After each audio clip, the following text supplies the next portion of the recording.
Et salut à tous les amis, c'est CryptoPartage, c'est un plaisir de vous retrouver pour la vidéo d'analyse du 3 février 2021 avec toute la map dans le vert. Donc c'est une belle journée pour les crypto-monnaies.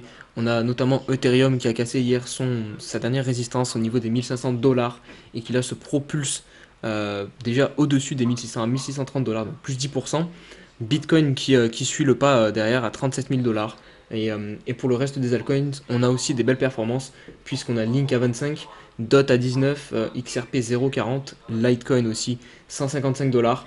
On a juste Ada Cardano qui se maintient, qui se stabilise à 0,40 dollars pour le moment.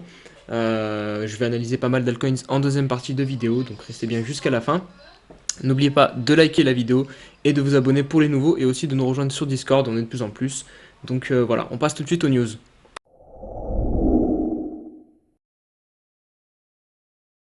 Et on débute ces news par un petit tweet de Grégory Raymond. Donc n'hésitez pas à le suivre sur Twitter, il partage souvent des news sur les crypto-monnaies très pertinentes et très utiles comme celle-ci. Donc c'est le maire républicain de Miami qui envisage de mettre les crypto-monnaies au service de sa ville, notamment pour proposer par exemple aux employés de la ville de se faire payer en Bitcoin, proposer le paiement des impôts aussi, et de placer une trésorerie de la ville dans Bitcoin. Donc voilà, petit à petit, le monde commence à adopter les crypto-monnaies. Allez, on poursuit avec cette news. Je vais pas en faire plus aujourd'hui, j'ai pas beaucoup de temps. Mais demain, vous inquiétez pas, je vais me rattraper. Donc juste pour dire que Grayscale continue d'accumuler des crypto-monnaies. Là, c'est de l'Ethereum, donc 24 796 qui s'ajoute. Donc ça fait plus 37,8 millions qui porte le total de leur actif en ETH à 4,5 milliards de dollars. On se retrouve tout de suite sur les graphiques.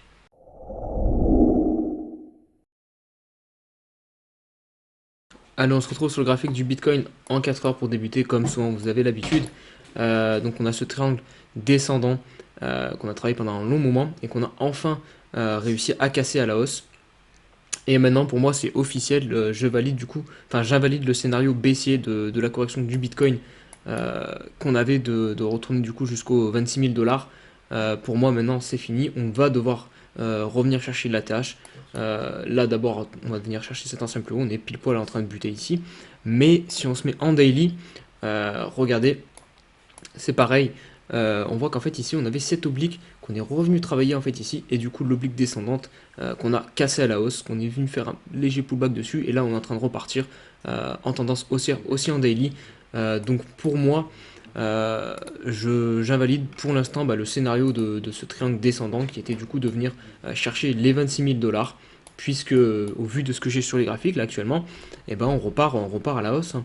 La cassure est propre, on a bien rebondi sur l'oblique et on a réussi surtout à passer ce gros support, cette grosse résistance que je vous ai parlé hier, qu'il fallait à tout prix réussir à clôturer au-dessus et poursuivre pour s'en extirper. Et là pour l'instant c'est ce qu'on est en train de faire. Donc voilà, sur Bitcoin je suis haussier à court terme et même à long moyen et même à très long terme. Donc voilà. Allez, on va commencer ces altcoins par l'Ethereum, qui est actuellement sous le feu des projecteurs, puisqu'il a cassé enfin cette fameuse résistance des 1500 dollars qui nous bloquait depuis un petit moment, depuis le 19 janvier 2021 à peu près. On consolidait dessous, et je vous avais dit que dès qu'on allait péter cette résistance, derrière ça allait partir très très fort, et c'est ce qu'on est en train de faire, puisque regardez, là on est au point haut, à 1642 dollars, et on pousse encore. Donc après, je vais quand même rester méfiant, puisque quand on dézoome le chart et qu'on se met en weekly ou même en mensuel, c'est pas très joli, puisqu'on a vraiment un empilement de bougies vertes sans aucun retracement. À aucun moment le marché s'est reposé. Et ça c'est un peu problématique, puisque forcément à un moment il va falloir qu'on s'appuie quelque part, qu'on fasse dégonfler les indicateurs. Et en mensuel, c'est pas du tout le cas, on a un RSI qui est quand même à 83 là. Vraiment je reste méfiant sur ce mouvement là qu'on est en train d'initier pour l'instant en 4 heures là avec ce breakout. Je sais, je suis pas certain qu'on a le voir tout de suite les 2000 dollars sur Ethereum.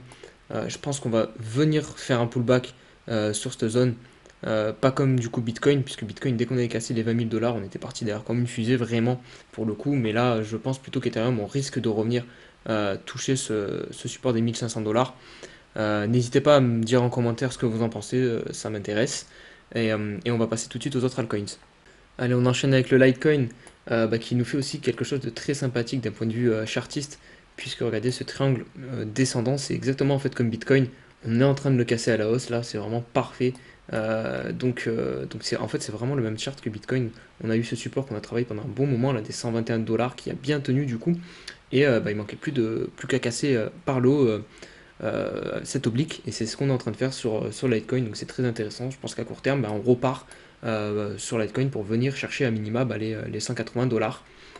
Allez, on poursuit avec Polkadot aussi qui nous fait quelque chose de très intéressant puisque c'est un nouvel ATH à 19, 20 dollars, on va arrondir, allez. Il vient de casser le range, donc ça c'est vraiment des phases très intéressantes en phase de bull run. Toutes les consolidations, c'est clairement bah, des moments où l'on peut rentrer, puisqu'il faut quand même éviter de rentrer bah, quand on pousse comme ça dans les grosses phases d'accélération de marché. Et là, normalement, c'est ce qui va se suivre sur Polka, puisqu'on sort d'une phase de consolidation. Regardez, en plus, le pullback en 4 heures est déjà parfait. Regardez, ici, on a la mèche. Et là, bah, on peut clairement repartir déjà bah, à l'assaut des 22 dollars, par exemple. Donc, vraiment très intéressant. Polkadot, qui est actuellement la quatrième crypto-monnaie, il me semble. Je crois qu'elle a repassé devant le XRP. Allez, on poursuit avec le Link, pareil, c'est très haussier là. On revient chercher les anciens plus hauts qu'il a fait il y a quelques jours, dans un triangle ascendant très propre aussi, hein. Donc vraiment, ça c'est ce genre de figure qu'on aime voir en bull run. Et là, normalement, bah, on va la casser encore une fois à la hausse. Et bah, s'extirper et venir chercher les 28, même plus, hein. Parce que si on prend l'objectif théorique de ce triangle, allez, on va prendre ici parce qu'il a touché le bas et le haut du triangle. Hop, et on le reporte à la sortie, ça nous fait un objectif théorique de 34 dollars. Donc vous voyez, c'est vraiment très haussier Link. D'autant plus que le fondamental est très intéressant derrière aussi. Donc voilà, ça c'est clairement le genre de token où c'est intéressant, je pense, de se positionner, qu'il faut avoir en portefeuille. Allez, on va terminer cette vidéo donc par le AAV donc, qui continue sa folle ascension. Nouvelle ATH, 350 dollars. Donc vraiment la DeFi a le vent en poupe en ce moment.